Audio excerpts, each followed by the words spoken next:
execute the office of President of the United States, and will, to the best of your ability, to the best of my ability, preserve, protect, and defend the Constitution of the United States. Preserve, protect, and defend the Constitution of the United States. So help you God.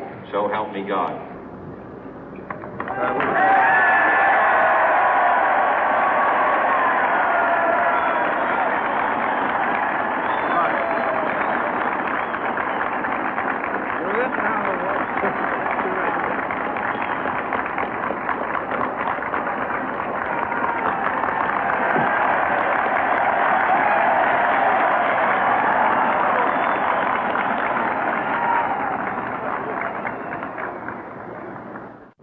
Vice President Johnson, Mr. Speaker, Mr. Chief Justice, President Eisenhower, Vice President Nixon, President Truman, Reverend clergy, fellow citizens.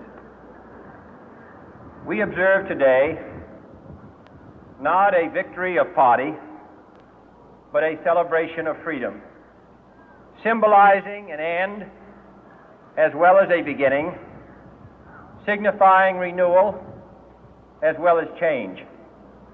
For I have sworn before you and Almighty God the same solemn oath our forebears prescribed nearly a century and 3/4 ago. The world is very different now, for man holds in his mortal hands the power to abolish all forms of human poverty and all forms of human life. And yet the same revolutionary beliefs for which our forebears fought are still at issue around the globe. The belief that the rights of man come not from the generosity of the state, but from the hand of God. We dare not forget today that we are the heirs of that first revolution. Let the word go forth from this time and place to friend and foe alike that the torch has been passed to a new generation of Americans born in this century, tempered by war, disciplined by a hard and bitter peace, proud of our ancient heritage, and unwilling to witness or permit the slow undoing of those human rights to which this nation has always been committed and to which we are committed today at home and around the world.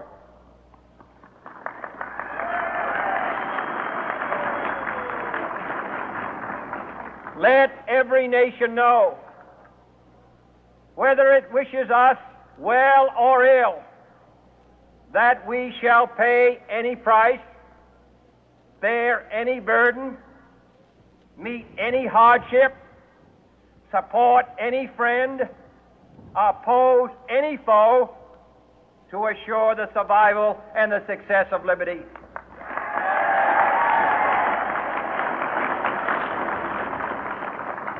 This much we pledge and more. To those old allies whose cultural and spiritual origins we share, we pledge the loyalty of faithful friends. United, there is little we cannot do in a host of cooperative ventures. Divided, there is little we can do, for we dare not meet a powerful challenge at odds and split asunder.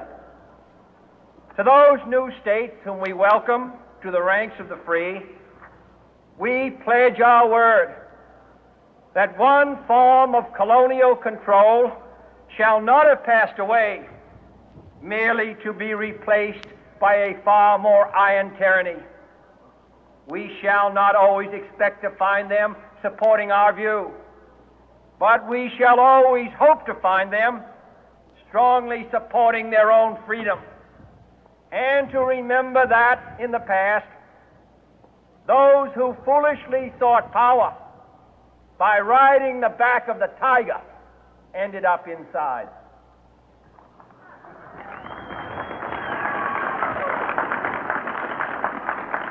To those people in the huts and villages of half the globe struggling to break the bonds of mass misery, we pledge our best efforts to help them help themselves for whatever period is required, not because the communists may be doing it, not because we seek their votes, but because it is right. If a free society cannot help the many who are poor, it cannot save the few who are rich.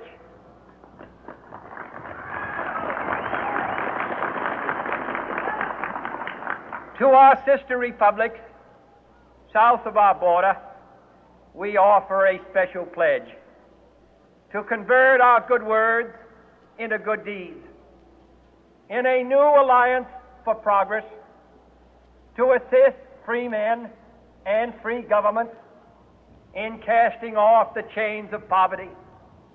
But this peaceful revolution of hope cannot become the prey of hostile powers.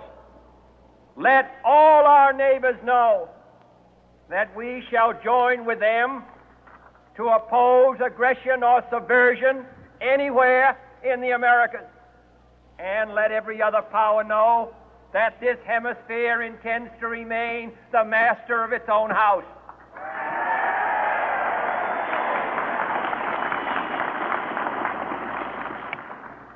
To that World Assembly of Sovereign States, the United Nations, our last best hope, in an age where the instruments of war have far outpaced the instruments of peace, we renew our pledge of support to prevent it from becoming merely a forum for invective, to strengthen its shield of the new and the weak, and to enlarge the area in which its writ may run.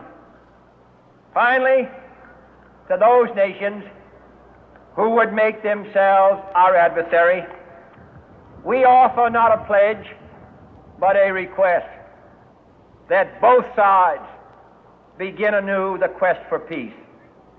Before the dark powers of destruction, unleashed by science, engulf all humanity in planned or accidental self-destruction, we dare not tempt them with weakness, for only when our arms are sufficient beyond doubt can we be certain beyond doubt that they will never be employed. But neither can two great and powerful groups of nations take comfort from our present course, both sides overburdened by the cost of modern weapons, both rightly alarmed by the steady spread of the deadly atom, yet both racing to alter that uncertain balance of terror that stays the hand of mankind's final war. So let us begin anew, remembering on both sides that civility is not a sign of weakness, and sincerity is always subject to proof. Let us never negotiate out of fear, but let us never fear to negotiate.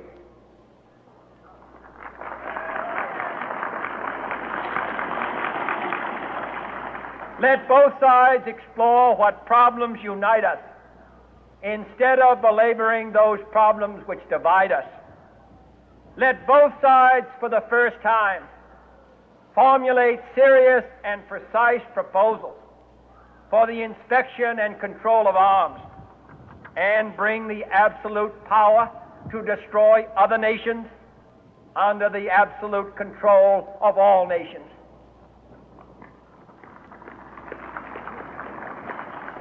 Let both sides seek to invoke the wonders of science instead of its terrors.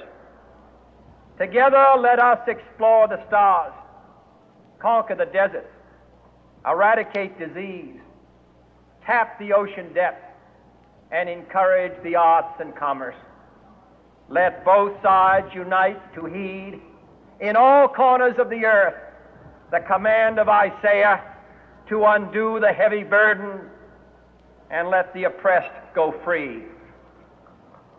And if a beachhead of cooperation may push back the jungle of suspicion, let both sides join in creating a new endeavor, not a new balance of power, but a new world of law, where the strong are just and the weak secure and the peace preserved. All this will not be finished in the first 100 days, nor will it be finished in the first 1,000 days, nor in the life of this administration, nor even perhaps in our lifetime on this planet. But let us begin.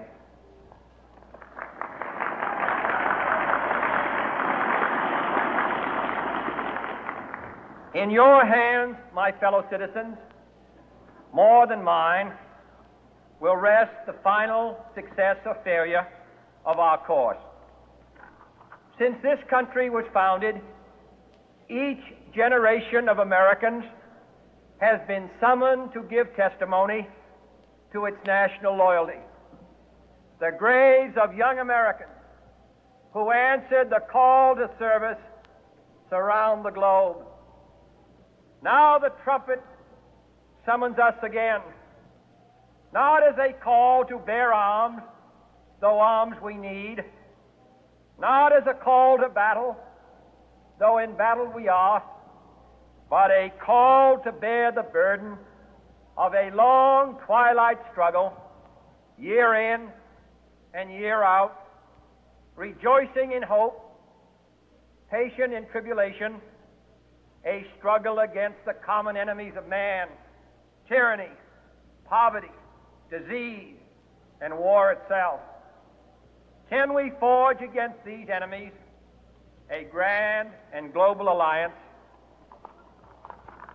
north and south, east and west, that can assure a more fruitful life for all mankind? Will you join in that historic effort?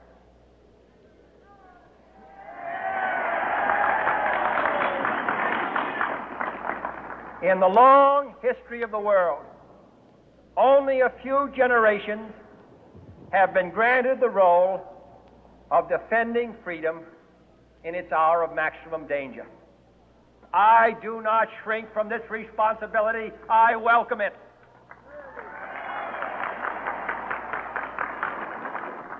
I do not believe that any of us would exchange places with any other people or any other generation.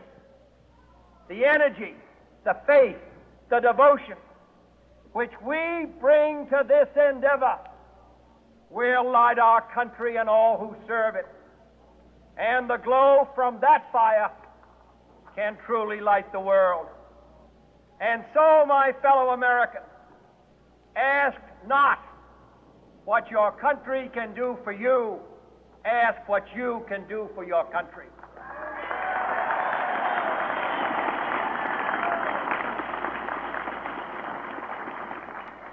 My fellow citizens of the world, ask not what America will do for you, but what together we can do for the freedom of man.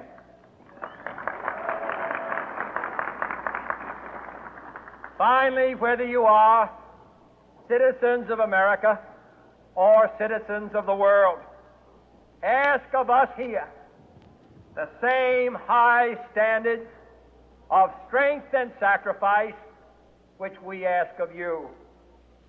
With a good conscience, our only sure reward, with history the final judge of our deeds, let us go forth to lead the land we love, asking His blessing and His help, but knowing that here on earth God's work must truly be our own.